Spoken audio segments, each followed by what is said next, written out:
And I'd like to thank everybody for joining the Libertarian Party of Pinellas County for our April 22 coffee talk.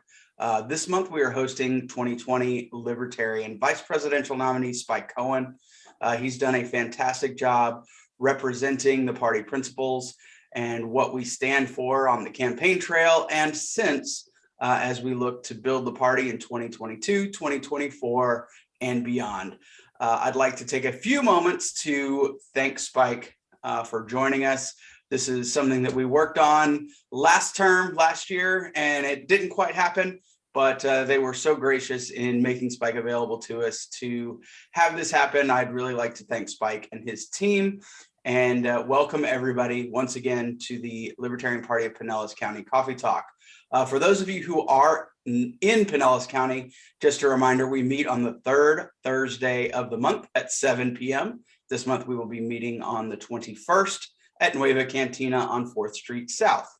Without any further ado, I'd like to introduce Spike Cohen. Thank you. Thank you so much for having me. And I don't actually drink coffee because I'm naturally jittery. I will be joining you with the water that I drink, and you will be getting a first thing in the morning Spike. What a treat for everyone.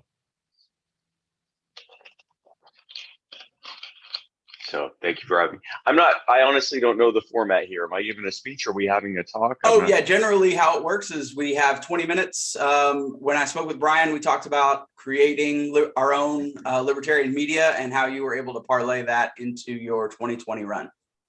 Oh, okay, absolutely. Okay, cool. So and then we'll take about 15 minutes of questions after. Okay, cool. Sounds good. So thank you for letting me know what we're doing.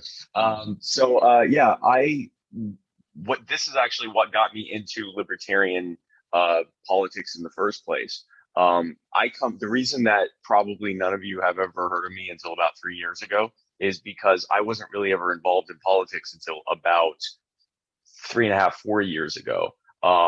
I was always in the business world. I had started a business when in my teens. I had grown it into a fairly successful company. I had been involved in some other startups. And along the way, obviously, in order to be a successful business owner, you have to be an effective or at least decent communicator. You have to be able to identify people's issues, their problems, identify the solution that you can provide for them, and then be good at giving them a identifier for a call to action on how they can do those things, how they can solve the problems, coincidentally using your service. And so I was pretty successful with that. And then after my MS diagnosis, I decided I wanted to use my talents towards something that was more fulfilling than just making money. I'd reached a point where I didn't have to do that just to make money. And so I spent the better part of a year trying to figure out what I wanted to do when I grew up.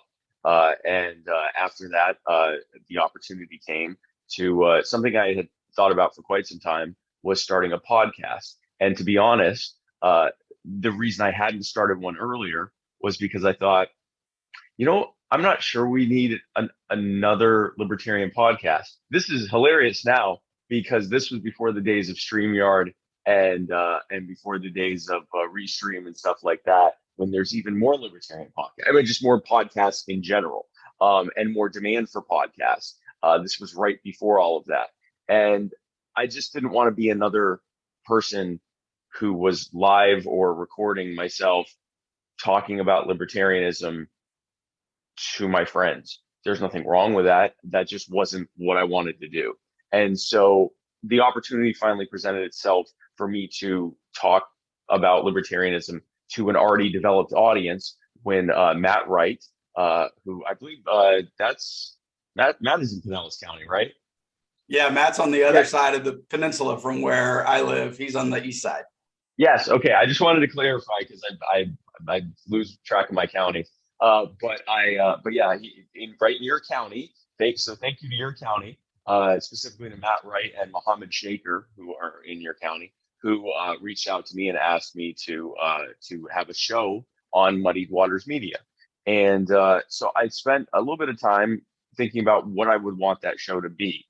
And I realized pretty quickly that what I wanted to do with my show was to present libertarianism and present our ideas but in a little bit more funny and tongue-in-cheek way, because the very serious presentation was being done and was being done very well by some other very established players in this space, and I felt like I'm not sure I was providing an additional service by also doing that. Also, I naturally like to be funny and have fun, and I thought if I'm going to be doing this on a regular basis for a couple hours every week, then I want this to be something that I actually look forward to and enjoy and want to have fun with, and I also want to have guests who aren't necessarily libertarian, but who agree with me on something, and we can talk that out further.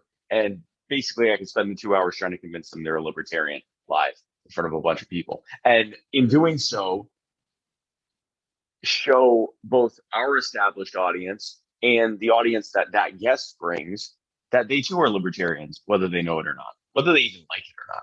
And so that was the whole point of the show, was to use humor, goodwill, and a common ground on something or some things, and bring people into libertarianism that way. And so I started my show, My Fellow Americans, and my first episode was July of 2018. And so I started with that.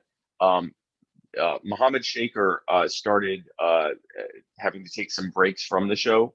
And so I started filling in for him on the Muddy Waters of Freedom, which was the main show on Muddy Waters Media with Matt Wright.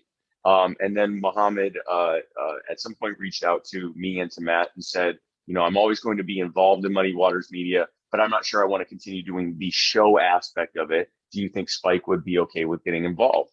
And I said, absolutely. And Matt was good with it too. So then I became the co-host of the Muddy Waters of Freedom. And then in talking with Matt, I had different ideas for things that we could do and stuff like that. And he said, you're the only person between us that's actually been involved in operating a business. How would you like to be co-owner of this, so you can be more heavily involved? And I said, that would be great. So inside of I think 4 months, 5 months, something like that, I went from just having the show to being a part of 2 shows, including my own, and also being the co-owner of Muddy Waters Media. And what we have sought to do with Muddy Waters Media is to reach out outside of libertarian circles. But it's why we don't have the words liberty or libertarian in anything that we have.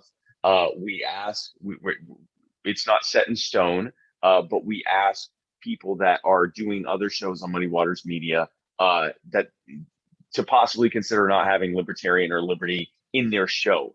Not that we're necessarily against that. We've had Cajun and Eskimo, the Cajun Libertarian and the Eskimo Libertarian, who are both bringing their audiences to Muddy Waters Media as well. But specifically, in general, we try to ask that they're not doing that, not because we're against liberty or because we're trying to hide it, but because we'd rather it be shown in the show itself than to put that first foot forward, such and such for liberty. Because we want to demonstrate that this is about that the media, that Muddy Waters Media and our shows and everything else are about something that isn't specific to a specific party.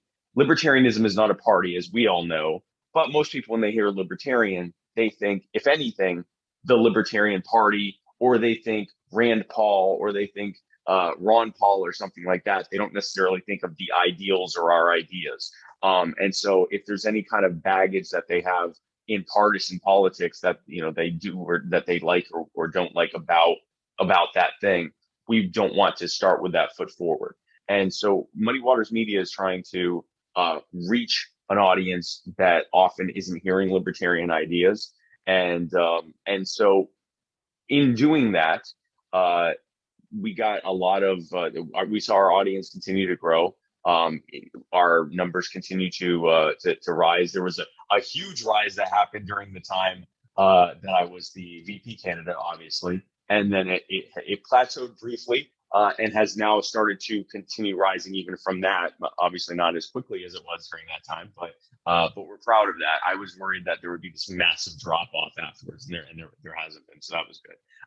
But what led to me getting the Libertarian nomination was a very interesting story. So in doing this stuff, where I would talk with libertarians and non-libertarians alike, but in an entertaining way, I had Vermin Supreme and his team reach out to me and say, "We've caught your show, and we think it's pretty funny, and we'd like you to have Vermin on to have a both funny and serious conversation." And I will admit, when I first saw that Vermin Supreme was running for the nomination, Vermin, who I've been following since I believe 2008 presidential race, possibly 2004, but I think I hadn't heard. I think it was 2008, and I've always been a fan of his. But then when I heard he was going to like actually legit run for an like not just go to New Hampshire and have fun for a few weeks every 4 years, but actually like run for an actual party nomination, the third largest party in the country, I thought, I don't know what I think about that, but I was open to hearing what he had to say, and I'm a huge fan and wanted to have him on to kind of suss everything out and have fun with it. And so Vermin Supreme came on my show, and we had a really, really fun conversation, which ironically, very quickly became very serious.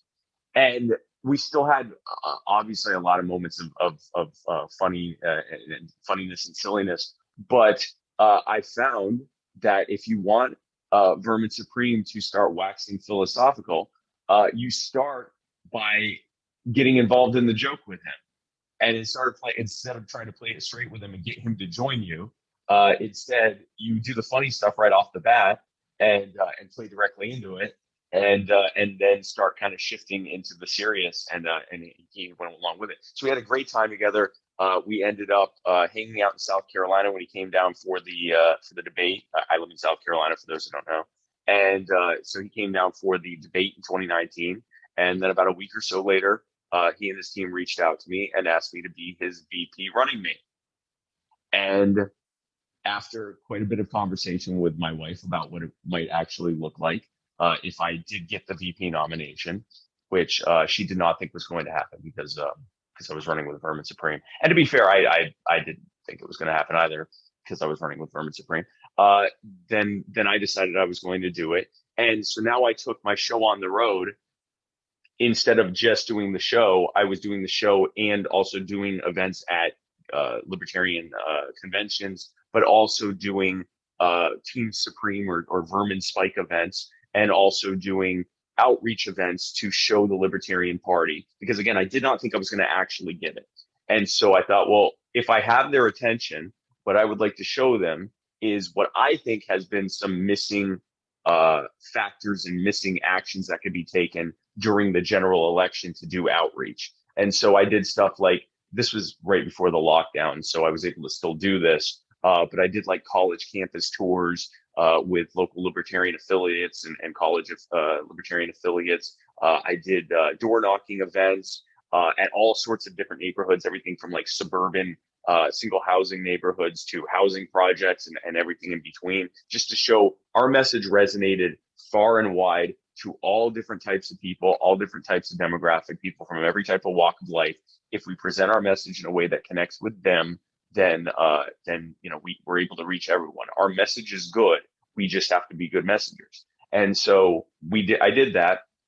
And apparently I did a pretty good job demonstrating that, because then they did give me the nomination. Incidentally, anyone who's on this, I would like to thank anyone who was involved in my nomination.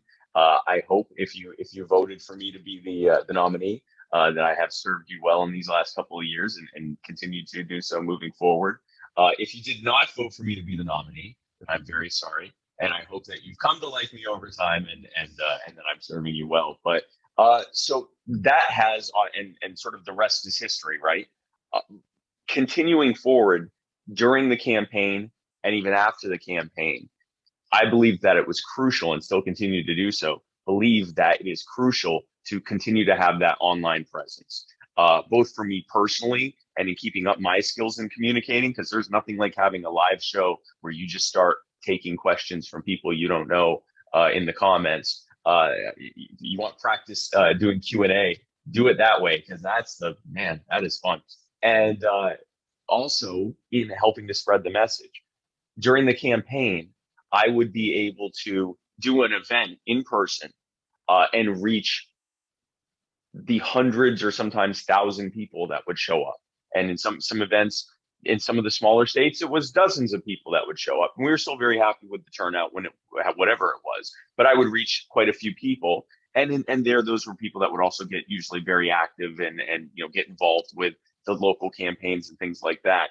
I would also maybe reach out to local media that would come out and reach the, let's say, tens of thousands or thousands of people that were in their audience in that local region. Then I could go on my shows on Tuesdays and Wednesdays and reach tens or hundreds of thousands of people. So it was a multiplicative factor to be able to have that show as well.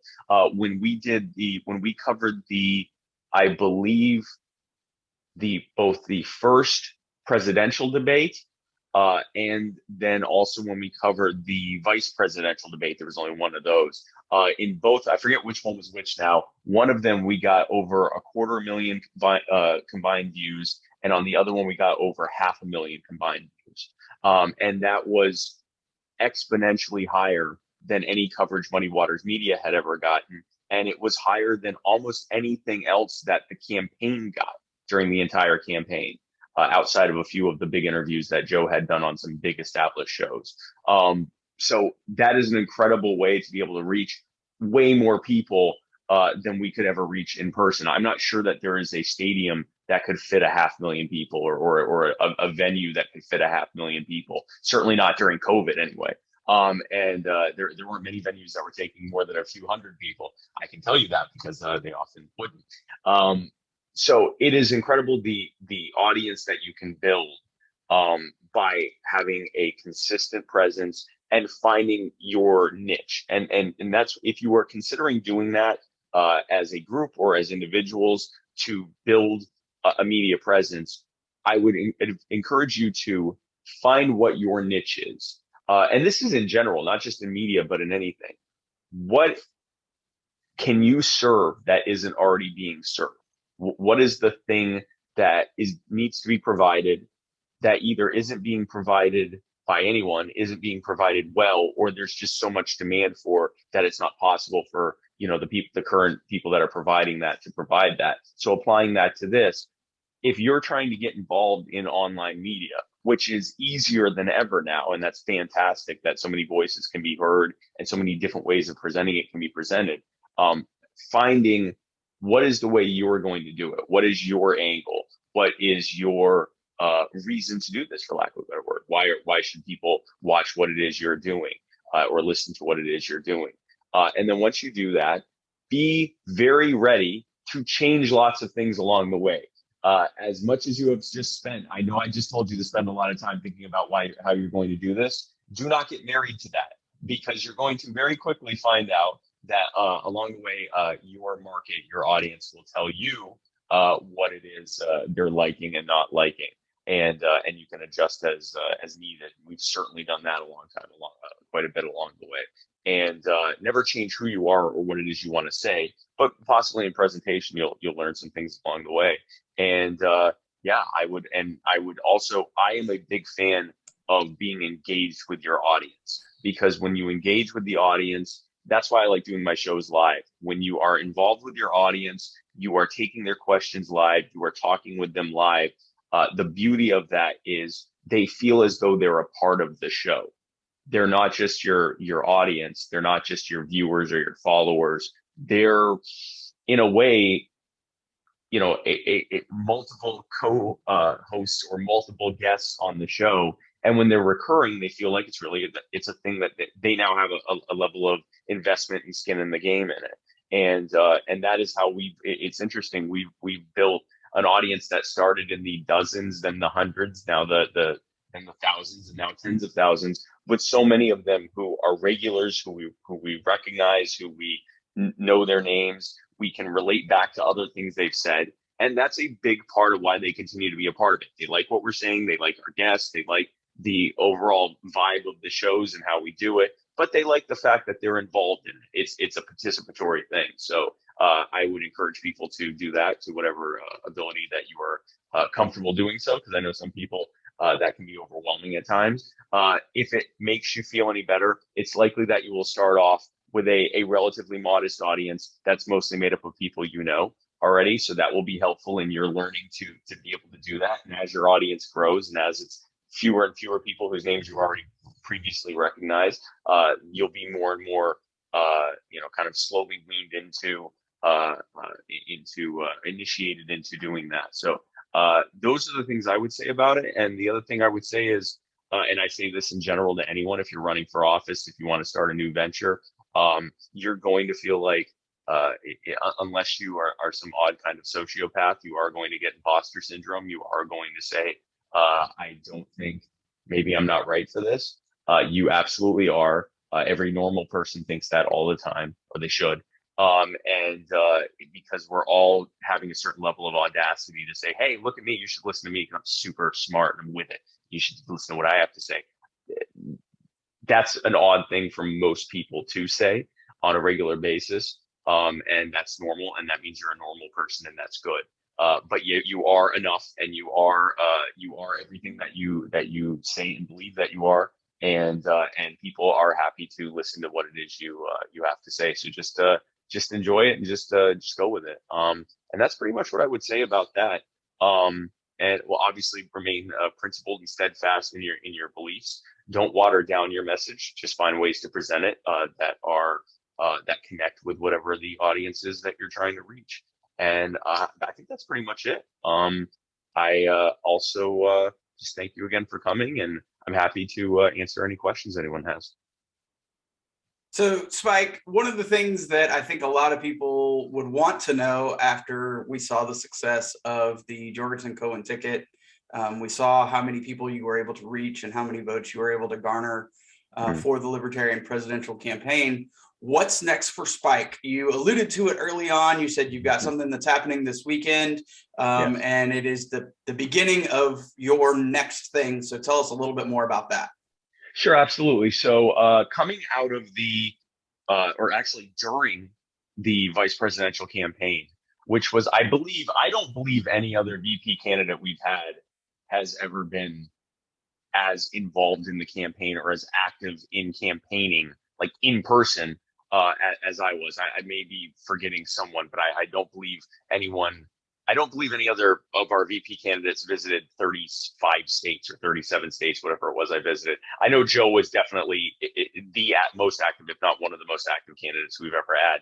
The two of us combined hit, I believe, 48 of the states. And one of them, Hawaii, was essentially impossible to visit because of their quarantine rules during the time. So we hit almost every single state that we possibly could in a roughly 4-month period. And in doing that, I got a crash course of crash courses in what the difference is between the best laid plans from a national campaign versus what ends up happening. And what ends up happening, as you know, being in a local Libertarian affiliate, is it's y'all that end up doing all the work, because all this stuff gets laid out and a lot of the funding comes from that, and all these great plans happen, and then we show up and whatever didn't get filled in right or whatever goes wrong at the moment, which, I mean, anyone who's been involved in a fence, I don't have to tell you, you know better than me all the things that can go wrong. Those gaps get filled by the people on the ground. You know, they spent however many thousands, tens of thousands, whatever, to put together things. And then you guys are pulling money out of your pocket to figure out how to do it. You guys are actually running to the hardware store to pick up the thing, to fix the thing, to be able, that is what, and I realized, I always knew in the abstract that it's on the grassroots that things happen. But beyond just the pander of saying it's the people on the ground who are doing the real work, it really is. It literally is. And it can't be overstated how locally all of this is happening. And yet our focus has been national for quite some time. You know, our focus has been on our presidential candidates, our vice presidential candidates, our gubernatorial candidates. And these are great and important roles within the party. But at our current present size, the likelihood of us winning those races is, as you know, so far, we've won 0% of them. It's not to say it's impossible. It's to say that we've won 0% of them thus far at this current size. We've been growing as a party and as a movement for quite some time. We have a record number of elected officials across the country. Those elected officials are local. Again, nothing wrong with that. I think we should be focusing on local. We should be, if you want to win, you have to see where if you want to succeed in general, again, I've learned this in business and we're applying it now to politics. If you want to succeed, you have to look at where you're succeeding. You have to focus on succeeding there and then figure out how to build it out from there. You don't typically say, okay, I'm succeeding here. How do I succeed on this thing way over here? That's almost completely disconnected from that and apparently unreachable for now. You instead try to focus on this and build it out from there. Over the last year and a half, since the campaign, I have been trying to apply an idea I had as a proof of concept, because I believe another problem with the Libertarian Party and movement is our buy-in. Again, I'm using business and sales and marketing terms. Our buy-in isn't early enough. For most people, the gap between I agree with libertarians on a lot of things, or I'm sick of the two-party system, or I'd like to have more say in my life, the gap between whatever it is that we can meet them at and come join our party, donate to our candidates, run for office yourself. The odds are pretty low that we're going to win, but we're a scrappy group of people and we'd love for you to be involved with us. There's way too much gap between those buy-ins. The reason I believe we have a lot of churn within this movement as well is because when we do get people, we go, oh, great, fantastic. Here, we need you to do this. You're going to be the director of this. You're going to be the chair of this. You're going to be the treasurer and the secretary and the vice chair and the chair of this. And then we're also going to have you run for something. And we put too much on people because we're excited they're there. And then they often they end up cycling out because it was a lot for them to take on. So we have too much buy-in, too much churn. And what I wanted to do was provide a fill-in to have an earlier buy-in and to provide some smaller, more attainable goals for people to achieve before we get to win the White House or win the governor's mansion. And so I've started an organization that is actually launching this weekend. We finally got all the banking stuff worked out, which I thought the government would be hard. It's the banking stuff that was hard. But it's called You Are the Power. And You Are the Power is a nonpartisan and non-factional and in some ways non-political group that I am forming that is going to provide an opportunity for people to become members of You Are the Power, to join a network of like-minded activists who want to work across the country on outside of, adjacent to, and running in parallel with the goals of the Libertarian Party and the Libertarian movement. In the same way that we did with Muddy Waters Media, being libertarian to the extent of our ideals and our vision, but not necessarily our labeling, that's what we're doing with You Are the Power. You Are the Power is when we have someone here who says, I agree with you on this. I'm really frustrated about this. I don't know about all this, but I agree with you on this. Instead of trying to argue with them about why they should meet us all the way over here, instead I go, oh, okay, that thing we agree on, we're working on that in your local area. Here's what we're doing, and here's how you can help. A direct call to action. They do not have to move very far. It's in their backyard, and they can work. They can provide their talents how they would like to. We have gotten some incredible feedback, both inside and outside the party. I anticipate this. We already have people who are pre-signing up by going to spikecohen.com. You can do the same and filling out our form. We have over 5,000 people across the country that have pre-signed up to be a part of this. So I anticipate us hitting the ground running very, very fast on this. But the purpose of it is to provide that earlier buy-in, to help contribute to a culture of winning, because that's another problem within the party. This party was started as a protest movement 50 years ago. It was not even many of the people who first founded the party did not anticipate it actually being a serious political party that was going to run candidates for office with the intention of contesting those races and winning them. It was a protest against Richard Nixon taking us off the gold standard. Okay, well, now we're the third largest political party in the country, oftentimes despite ourselves. And that's not a problem. That's actually great. It demonstrates how much growth potential we have. We need to have that earlier buy-in to bring people in, and we need to replace our culture of, in many cases, a culture of losing, a culture of assuming that we're going to lose, a culture of thinking about the things we'd love to do if only everyone already agreed with us, and replacing that with a culture of coming up with achievable, reachable, feasible goals, a plan of action of accomplishing them, and then a blueprint for working our way from that to the much further away goal of taking over the world and leaving everyone alone.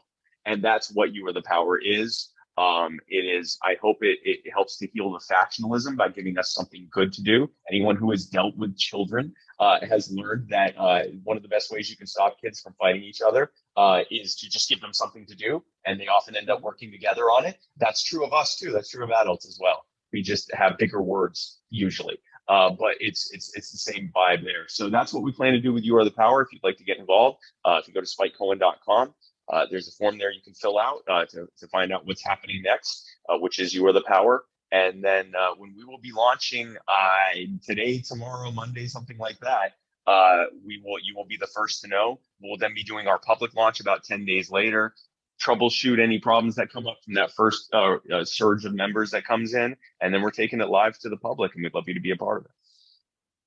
Awesome. For those of you who are here that haven't had a chance yet, please just unmute and go ahead and ask your questions that you may have for Spike. And while you guys are formulating your questions, I'm gonna have a drink of water.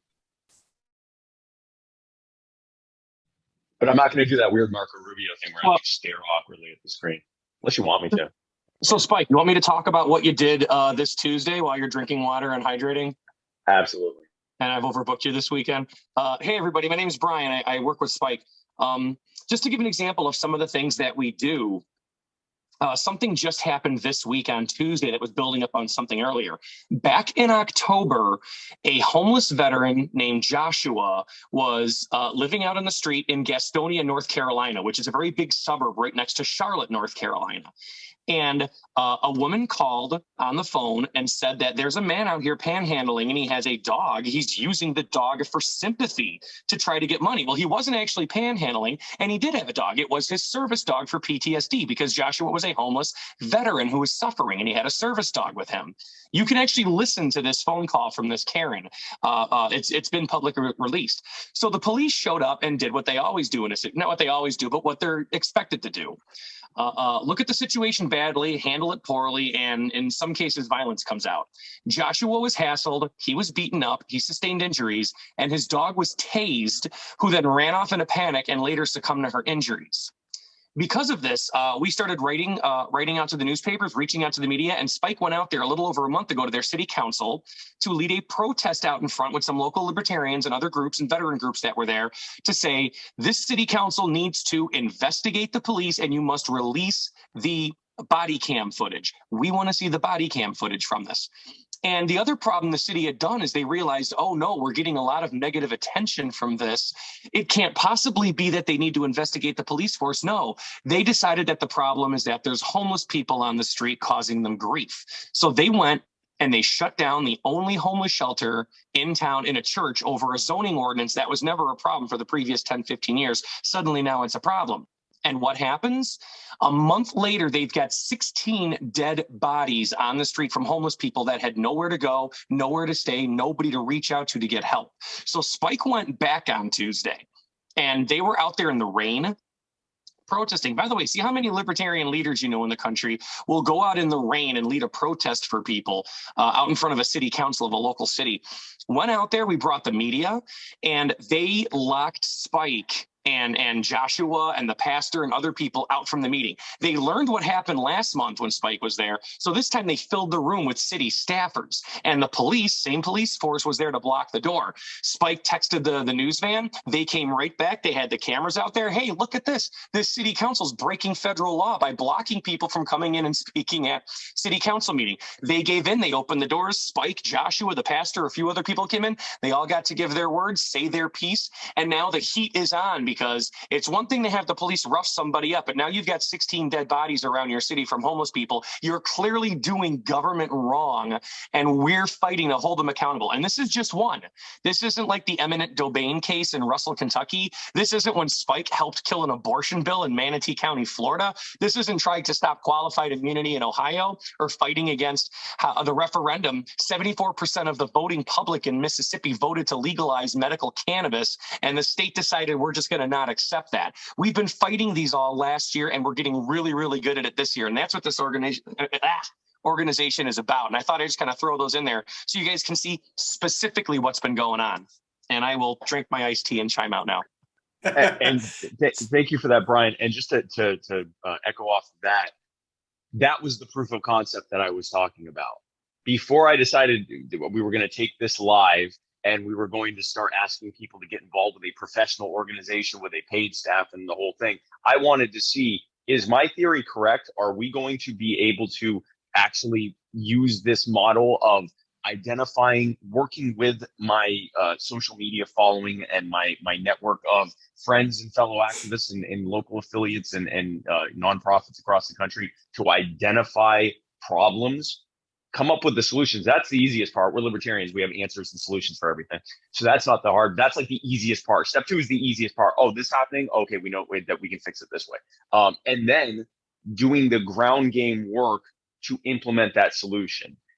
And build it around, me and other libertarians, prominent libertarians showing up, and other prominent local people showing up, and bringing out an audience of even you'd be surprised what a couple dozen people showing up to a city council meeting can do.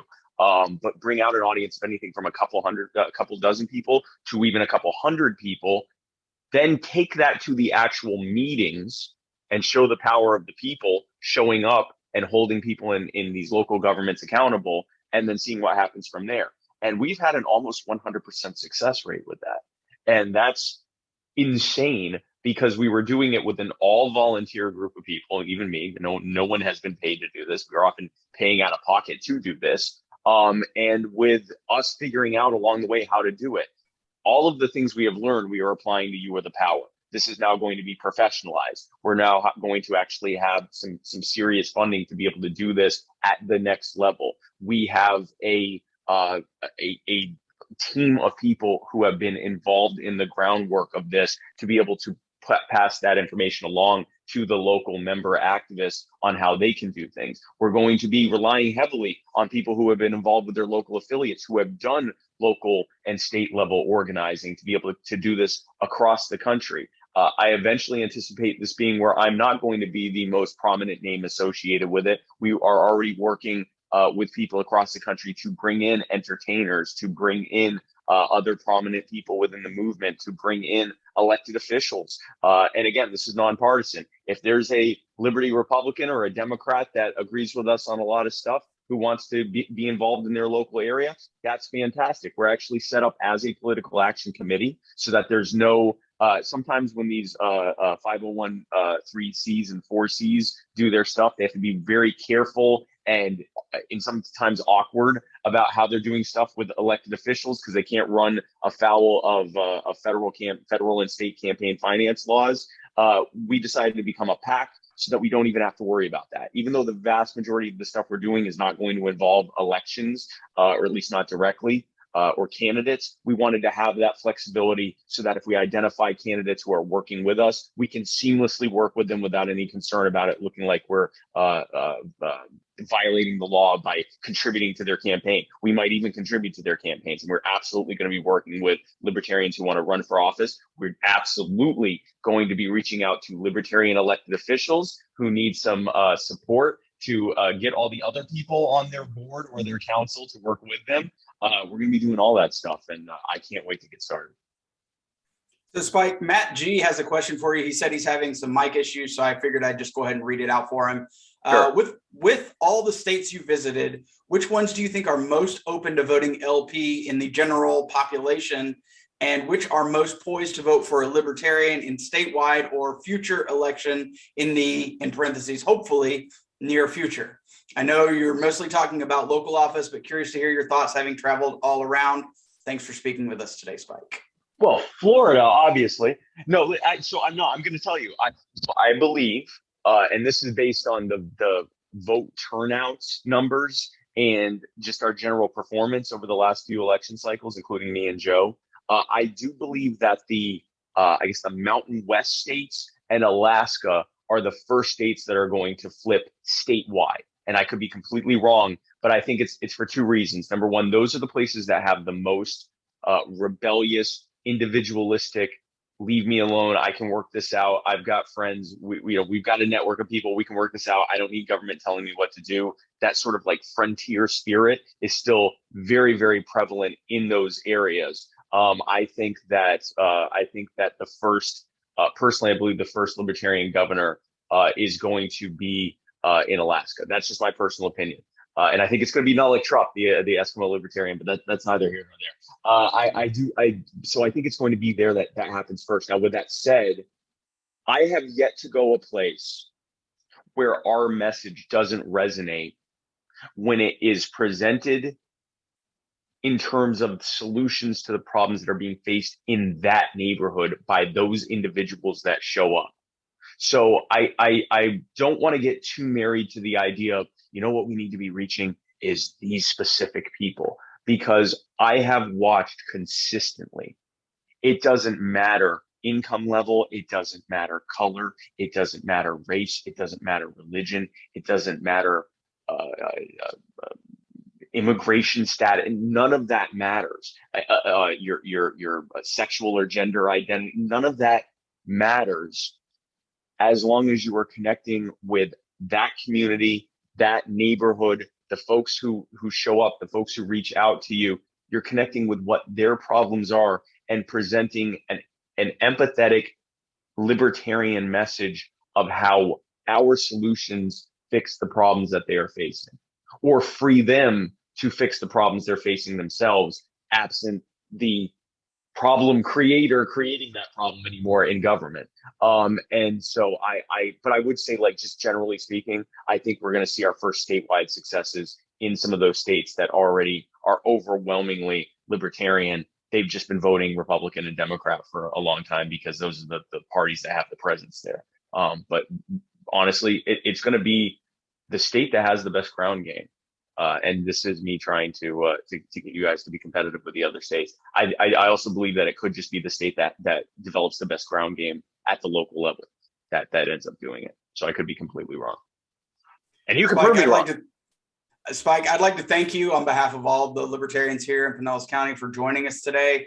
I'm going to go ahead and end the recording here shortly so that we can have a little friendlier, more casual conversation with Spike. This is something that live participants get to participate in instead of just watching after the fact. So I'd like to encourage people to join us for these conversations as they happen. And you can participate in that more casual hangout with Spike or whoever our featured speaker is once we've ended the recording.